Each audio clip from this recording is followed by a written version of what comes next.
Okay, slow at the shop again. So I'm working on the CNC, little miniature CNC mini mill or mini router table. So I've been profiling all the parts out. That's done now. So today I've started to see if I get back here far enough to bolt the. Well, I'm just putting together the ball screw, and this is the Y base table for the router assembly. And of course, this is what we're shooting for right here. So probably not.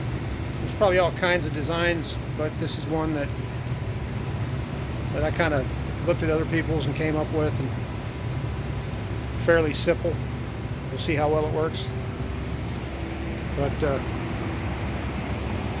it's fairly easy to build one of these yourself, but there's a lot of adjusting and fiddling and fumbling to get everything lined up, I can tell you that for sure. But stay tuned, we're going to get it together and hopefully have it running by next week. I think tomorrow I have some repair parts to build, and I have about 1,000 sleeves I got to run, pump sleeves through. So we actually have work tomorrow.